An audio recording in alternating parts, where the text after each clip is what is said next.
¿Qué tal, amigos? En esta ocasión vamos a hablar de un tema que seguramente les va a resultar bastante controversial y hasta me imagino que les va a costar trabajo creerlo, pero creo que vale la pena mencionarlo. Es un análisis exclusivo de nuestro canal. Yo no conozco a ningún analista o canal que haya hecho esta similitud que ustedes vieron en el título de este video, y por lo tanto pues les pido que nos acompañen a lo largo de este análisis y que nos dejen sus comentarios al final a ver qué les pareció. A nosotros nos resulta muy útil siempre leerlos porque nos retroalimenta.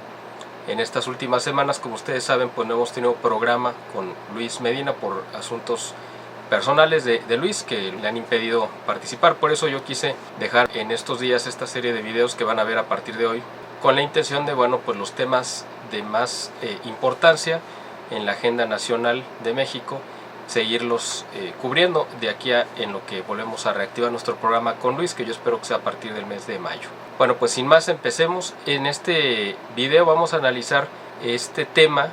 Me imagino que ustedes han visto, porque ha sido una noticia que se ha venido comentando a partir del 2022, un poquito antes quizá, de este proceso que se le conoce como el nearshoring, que es este proceso en el cual las fábricas de todo tipo de bienes de Estados Unidos que están asentadas desde hace muchos años en Asia especialmente, y particularmente en China y otros países, ¿no? Malasia, Singapur, etcétera, pues van a mudar sus plantas hacia México. Ese es el proyecto, esa es la intención.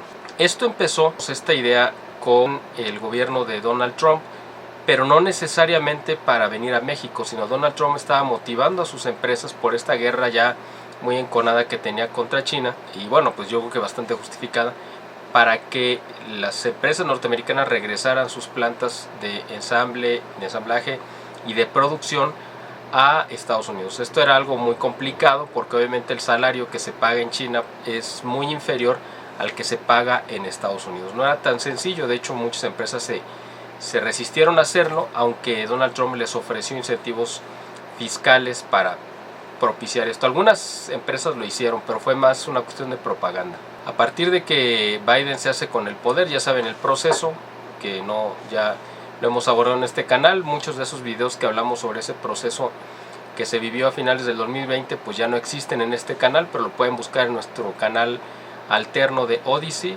Ahí están varios de los videos que nos censuraron aquí y que ahí los pueden ver con plena libertad. Bueno, pues una vez que Biden se hizo con el poder, entró también en una confrontación directa con China, aparentemente presionado quizá por otros círculos, y como consecuencia y además a raíz de lo que sucedió en el 2020 y 2021 con esta crisis creada, ¿no?, de la pandemia de COVID-19, resulta que se cortaron las cadenas de suministro de muchos de los bienes que iban de China hacia Estados Unidos, por ejemplo de microcomponentes y otro tipo de piezas fundamentales para la industria, para armar teléfonos o los microchips para computadoras, para vehículos, etcétera. Entonces, toda esta cadena de suministro que se suspendió, que se paralizó porque el gobierno de China y las empresas de China le dieron prioridad obviamente a su mercado interno.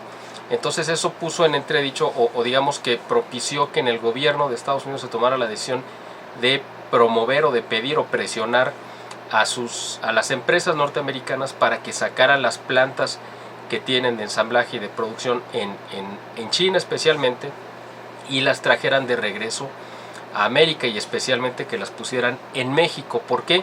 Precisamente para evitar que volviera a suceder esto de que se cortaran las cadenas de suministro y para evitar el tiempo de traslado que se tarda de llegar un buque de China a Estados Unidos, que son varias semanas. Entonces, para acortar los tiempos y abaratar los costos por el transporte también, y porque ahora, ya desde hace varios años, pero se ha agudizado con el gobierno de López Obrador, que los salarios en México se han depreciado tanto que ahora es más barato la mano de obra en México que la de China. Nosotros sabemos, durante muchos años o décadas quizás se tenía la idea, la referencia a lo largo de todo este siglo XXI y finales del 20, que la mano de obra china pues era la más barata del mundo porque les pagaban con un plato de arroz. Eso era una imagen, ¿no?, No es que fuera literal, en algunos momentos lo fue, pero se utilizó como un ejemplo para ilustrar lo mal pagado que estaban los salarios en China. Bueno, pues ahora en México estamos por debajo de lo que se pagan en China. Eso es un fenómeno natural. En China pues obviamente se ha incrementado los salarios porque se ha especializado más la mano de obra, pero bueno, ese es tema aparte. El asunto es que en México ahorita sería más barato producir que lo que sería en China, y por eso el gobierno de Estados Unidos le pide a las empresas norteamericanas que regresen sus plantas y que las instalen en México para abaratar y sobre todo para que no dependan de un enemigo hostil como es China para los intereses norteamericanos. Para ellos es mucho mejor tener a un aliado sumiso, como desgraciadamente ha sido México durante tanto tiempo, hacia los intereses norteamericanos. Bueno, esto no es casual, y esta es la parte a la que yo he llegado como conclusión, y es lo que repito y que decía al principio de este video, que yo no he visto que alguien haya hecho esta similitud. ¿Por qué de repente el gobierno norteamericano se le ocurrió pedirle a las empresas que se muden hacia México, sabiendo que esto va a traer una gran derrama económica y un beneficio pues obviamente pues económico para México, y más sabiendo que hay un gobierno totalmente hostil hacia Estados Unidos, como es el gobierno de López Obrador, que está jugando a ser el rudo ante un presidente tan debilitado y tan carente de todo tipo de cualidades como es Biden?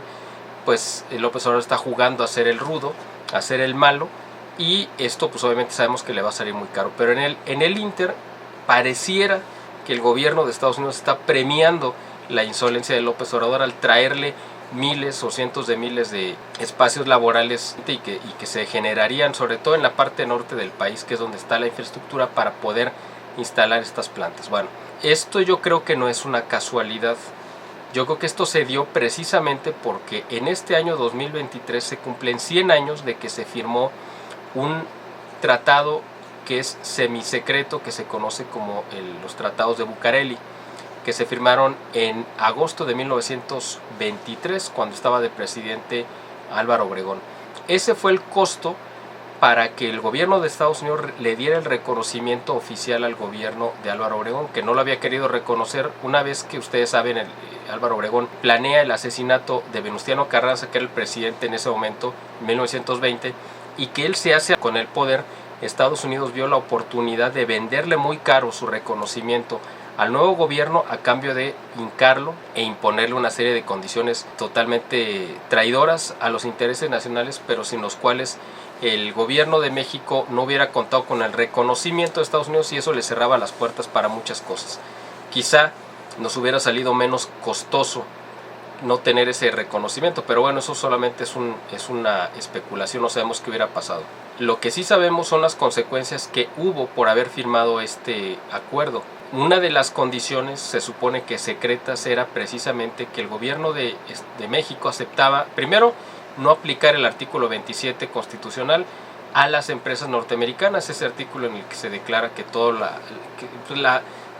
se implementa la soberanía del país sobre los recursos naturales, y que se le impedía al gobierno de México desarrollar la industria petrolera durante un periodo al menos de 15 años. Por eso en 1938, que son los 15 años que corren a partir de esa fecha, en 1923 es cuando se puede decretar esta supuesta nacionalización de la industria petrolera de Lázaro Cárdenas, pero era con todo el permiso y el visto bueno de Estados Unidos, porque de aquí, para ese momento ya Estados Unidos había mudado, porque era parte de las condiciones, la industria petrolera que tenía en México hacia Venezuela. Por eso les pidió ese plazo de 15 años, y que los únicos que iban a ser afectados pues eran las industrias o las empresas inglesas o europeas en general, pero no a las norteamericanas las iban a indemnizar, etcétera. Bueno, todo eso viene y ustedes lo pueden consultar en los tratados de Bucareli, pero hay una parte secreta, y esa parte secreta que se ha ido filtrando a cuentagotas ha sido precisamente un convenio en el que México renunciaba a su capacidad, a su soberanía, a su libertad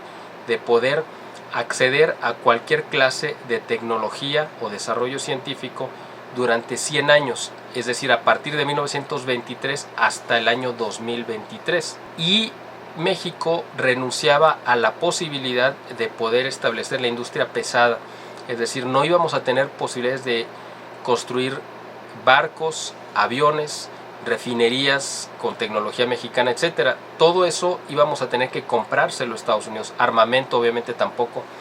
Así que quedamos totalmente excluidos de todos los avances tecnológicos que se desarrollaron a lo largo del siglo XX, y esto nos condenó a una condición de atraso y de marginación y de pobreza, por supuesto, ¿no? Que la hemos ido arrastrando durante estos 100 años. Les voy a poner un ejemplo. Francisco Sarabia, que fue un piloto mexicano que obtuvo récords mundiales de velocidad, estamos hablando también de ese periodo, de principios del siglo XX, contemporáneo de los hermanos Wright. Él abrió su primera fábrica de aviones en México, iba a lanzar la industrialización de México creando aviones, ¿no? Con su propia marca, etcétera, su fábrica. Y él murió de una manera bastante extraña, todo el mundo cree, incluyéndome, y nosotros lo tenemos publicado su biografía en Orgullo e Identidad Nacional Mexicana, nuestra página de personajes de la historia. Ahí ustedes pueden encontrar su historia. Ahí nosotros hablamos de cómo el ejército norteamericano supuestamente le dio mantenimiento a su avión cuando él viajaba de Estados Unidos hacia México, y él de manera muy misteriosa cae en un lago y se ahoga. Era el padre de la industria aeronáutica en México y murió de esa manera tan terrible. Bueno, pues este es un ejemplo de cómo el gobierno norteamericano impidió que México tuviera acceso a la industrialización. Pero esto se vence precisamente en agosto del 2023. Por eso es que yo creo que este proceso del nearshoring ahora viene hacia México, precisamente porque ya deja de tener vigencia este boicot, digamos, que teníamos de no tener acceso a la tecnología durante 100 años. Esto se vence este año y por eso empezó este proceso de llamar a las empresas norteamericanas a regresar o traer sus plantas o instalarlas en México, con la idea precisamente de abaratar los costos, etc. No lo habían hecho antes, fíjense, en el periodo del Tratado de Libre Comercio, cuando México abre su mercado hacia Estados Unidos, muchas empresas vinieron e instalaron plantas, pero de ensamblaje, solamente de ensamblaje. Aquí no se creaba la tecnología, venían las piezas hechas y solamente se montaban, es decir, solamente era como un rompecabezas que se ponía pieza con pieza, pero nunca tuvimos el acceso a la tecnología. Quizá este sea el momento en el que vamos a tener probablemente el proceso completo de creación de tecnología. Esto fue lo que le dio el detonante a China en los últimos 30 años para convertirse en una potencia económica. Yo no creo que Estados Unidos nos lo vaya a permitir, a menos que tengan planeado tener un control mucho más estricto de las decisiones políticas y económicas de México. El gobierno de Estados Unidos sabe que López Obrador es un obstáculo para estos intereses. Probablemente el hecho de que estén trayendo y de que estén propiciando este nearshoring, este proceso de traer estas plantas hacia México y crear toda una infraestructura con la idea de abaratar los costos y facilitar la producción para las empresas norteamericanas, vendrá condicionado probablemente para que el gobierno de México, de López Obrador, acepte las condiciones o se van a deshacer de él. Yo creo que pueden pasar esas dos cosas. No estoy diciendo que todo lo que venga va a ser positivo para México, no sabemos a qué costo va a ser. Y sabemos que de Estados Unidos realmente no podemos esperar nada bueno, porque normalmente nunca ha sucedido.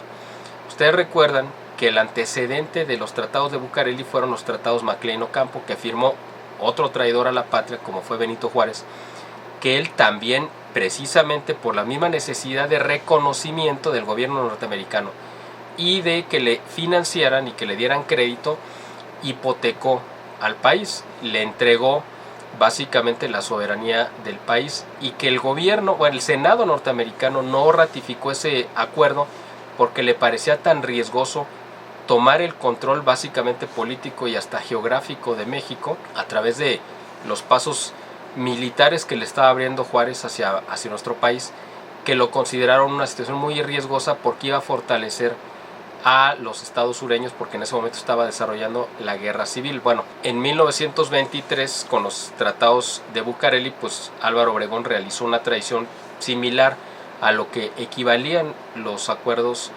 McLean-Ocampo de Benito Juárez. Así que no sabemos qué vaya a pedir Estados Unidos a cambio, porque no va a ser un regalo simplemente abrir y traernos esta oportunidad de desarrollo, y no va a ser gratis, no sabemos qué nos vayan a pedir a cambio. Pero lo que sí sabemos es que el gobierno de López Obrador ha sido muy hostil, y lo que menos quiere precisamente es una injerencia y una intervención, porque lo que quiere es aislar a México y convertirnos en Cuba o Venezuela, es decir, un país que quede totalmente relegado, aislado, donde no haya una intervención o una injerencia de otros países o de fuerzas o de instituciones que puedan cuestionar sus arbitrarias decisiones. Por eso esto va totalmente en contra del proyecto de López Obrador. Así que seguramente esto va a ser una guerra de fuerzas donde el gobierno de Estados Unidos pues le va a demostrar a López Obrador que cuando ellos intentan hacer su voluntad pues no hay poder que se les pueda oponer.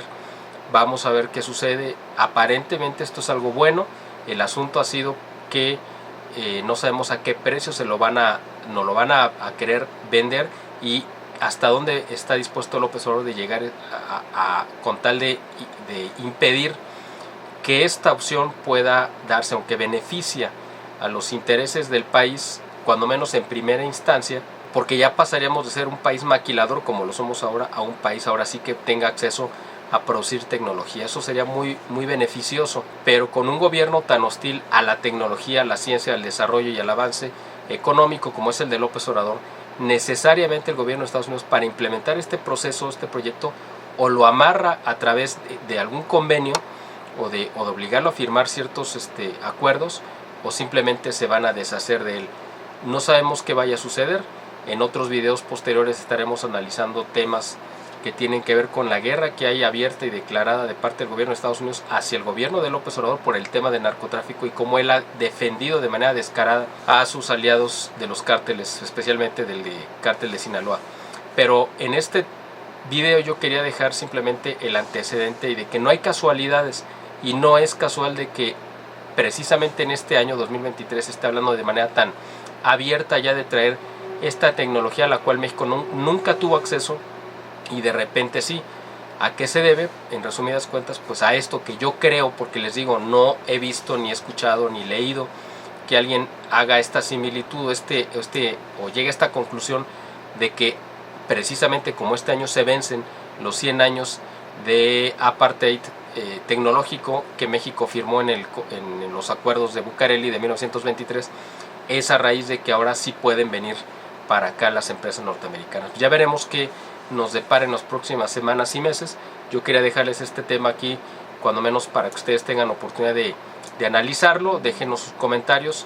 En la descripción de este video también vienen las opciones de cómo pueden apoyarnos para continuar con esta labor, ya sea adquiriendo nuestros productos, ya tanto discos, revistas, las pastas, todo lo que estamos produciendo, o haciendo donativos directos para continuar con esta labor. Yo les agradezco como siempre el favor de su atención.